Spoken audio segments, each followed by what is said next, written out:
మిత్రులారా, నేను పిసిసి అధ్యక్షుడిగా బాధ్యత తీసుకున్న తర్వాత 4-5 రోజుల్లోనే మొట్టమొదటి పర్యటనకు వచ్చింది ఆదిలాబాదు జిల్లా నిర్మల్ నియోజకవర్గానికి వచ్చిన నేను మొదటి కార్యక్రమాన్ని ఆదిలాబాద్ నుంచే ప్రారంభించిన.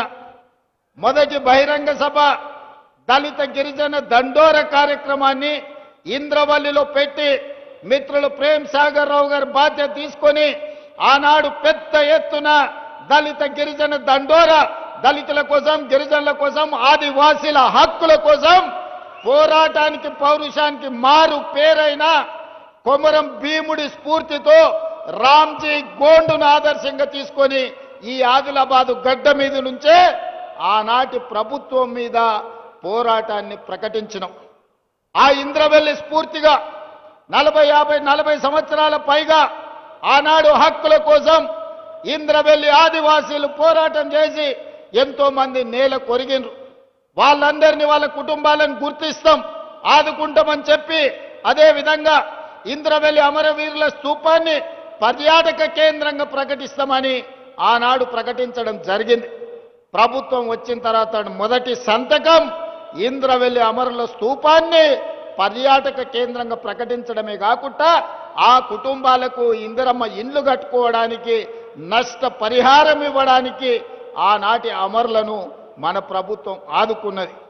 అదే కాకుండా ఆనాడు ప్రేమ్ సాగర్ రావు గారు అన్నారు, మీ పాలమూరు జిల్లాను ఎట్లయితే అభివృద్ధి చేసుకుంటావో మా ఆదిలాబాదును కూడా మీరు దత్తత తీసుకోవాలి, ఆదిలాబాదును అభివృద్ధి చేయాలని మిత్రులు ఆనాడు చెప్పడం జరిగింది.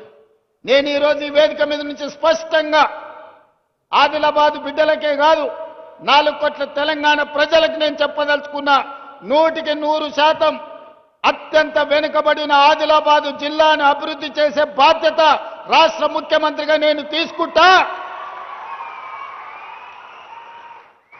రాబోయే 2 నెలల్లో ప్రత్యేకమైన ప్రణాళికలు తీసుకొని ఇక్కడికే వచ్చి ఎంపీ నగేష్ గారు చెప్పినట్టు ప్రతి నియోజకవర్గానికి ఉమ్మడి ఆదిలాబాదు జిల్లా యొక్క అభివృద్ధికి సంబంధించి సమీక్ష సమావేశాలు కలెక్టర్లను వివిధ శాఖల అధికారులను అక్కడికే పిలిపించి రోజు మొత్తం సమీక్ష చేసి మీ సమస్యలకు పరిష్కారం చూపించి మీ అభివృద్ధి పనులకు నిధులను మంజూరు చేసే బాధ్యత నేను తీసుకుంటా.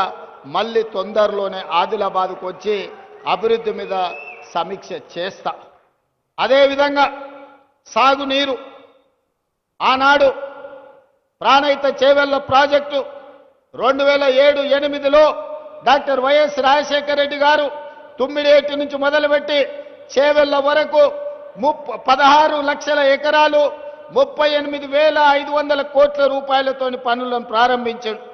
దానికి కాక వెంకటస్వామి గారు డాక్టర్ బాబాసాహెబ్ అంబేద్కర్ గారి పేరు పెట్టాలి, ఆదిలాబాద్కు నీళ్లు ఇవ్వాలని ఆనాడు కాక వెంకటస్వామి గారు ప్రయత్నం చేస్తే వైఎస్ రాజశేఖర రెడ్డి గారు డాక్టర్ బాబాసాహెబ్ అంబేద్కర్ ప్రాణహిత చేవెళ్ల ప్రాజెక్టును పనులు ప్రారంభించడమే కాకుండా ఆదిలాబాద్కు నీళ్లు ఇవ్వాలి అని వందలాది కోట్ల రూపాయలు ఖర్చు పెట్టి ప్రాంతంలో పనులు చేసిండ్రు.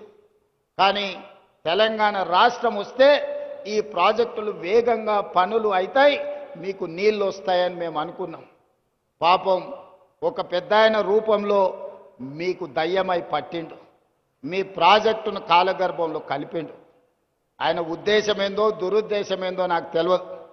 పేరు మార్చిండు, ఊరు మార్చిండు, అంచనాలు మార్చిండు.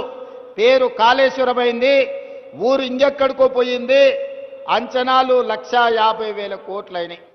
10 ఏళ్ళు తిరిగే లోపల 1,00,000 కోట్లు ఖర్చు పెట్టిండు. కాళేశ్వరం కడితే 3 ఏళ్లలోనే కూలేశ్వరం అయిపోయి కూలిపోయింది. ఆదిలాబాద్కు మాత్రం చుక్క నీరు రాలే. ఆయన ఇంట్లో కనక వర్షం కురిసింది తప్ప మన భూముల్లో బీడు భూముల్లో చుక్క నీరు రాలే. అందుకే ఇవాళ ఈ వేదిక మీద నుంచి స్పష్టంగా మీ అందరికీ మాట ఇవ్వదలుచుకున్నా. మిత్రులు నగేష్ గారికి, శంకర్ గారికి కూడా విజ్ఞప్తి చేస్తున్నా. ఆనాడు ఉమ్మడి రాష్ట్రంలో 148 మీటర్ల ఎత్తుకు అనుమతి ఇచ్చిండ్రు. కానీ ఆనాటి ప్రభుత్వం 152 మీటర్ల ఎత్తుకు అనుమతి ఇస్తే ఆదిలాబాద్లో పెద్ద ఎత్తున సాగునీరు అందించొచ్చని ప్రణాళికలు ఉన్నాయి. దానికి కొంత మహారాష్ట్ర ప్రభుత్వం అభ్యంతర పెట్టింది. ఆ తర్వాతి కాలంలో 150 మీటర్లకు అనుమతి ఇవ్వడానికి సూత్రప్రాయంగా మహారాష్ట్ర ప్రభుత్వం ఒప్పుకున్నది. కానీ తెలంగాణ ప్రభుత్వమే ఆనాడు పెడచెవిన పెట్టింది. తుమ్మిడేటి దగ్గర ఉండాల్సిన ప్రాజెక్టు తరలిపోయి చిన్నకాళేశ్వరం, మేడిగడ్డ, అన్నారం, సుందిళ్ల పేరు మీద ఎక్కడికో కిందికి తరలిపోయింది. కరీంనగర్ జిల్లాలో నిర్మాణం జరిగింది. అదైనా మంచిగా జరిగిందా అంటే 1,00,000 కోట్లు ఈరోజు గోదావరి పాలైపోయినాయి, గోదావరిలో కొట్టుకపోయినాయి. పాపం ఊరికే పోదు అన్నట్టు ఈరోజు ఎన్ని బాధలు పడుతుర్రో సూరు. సొమ్ము వచ్చిన తర్వాత సొంత పిల్లలే కత్తులతో పొడుచుకుంటారు. ఎప్పుడైనా అక్రమ సంపాదన, అన్యాయపు సొమ్ము వస్తే కుటుంబంలో కూడా ప్రశాంతత ఉండదు. ఇవాళ కండ్లతో చూస్తున్నాం. బిడ్డో దిక్కు, కొడుకో దిక్కు, అల్లుడో దిక్కు, ఆయన శాతగాక ఎక్కడ వండుకున్నాడో మీరు అందరు చూస్తున్నారు. ప్రజల సొమ్ము తిన్నోడు ఎవడు బాగుపడడు. ఇవాళ ప్రజలకింత చేస్తే మనం ఏదన్నా దాంట్లో బుక్క తిన్నామంటే అర్థం ఉంది. కానీ ప్రజలందరినీ ఎండబెట్టి పండబెట్టి ఉన్నదంతా మనమే తింటే నాది నాదే, నీది కూడా నాదే అన్నాడు చరిత్రలో ఎవ్వడు బాగుపడ్డాడు లేడు. ఇవాళ నడుస్తున్న చరిత్ర కూడా అదే. ఇవాళ పైసల పంచాయతీ తప్ప వాళ్ళ ఇంట్లో ఇంకో పంచాయతీ లేదు.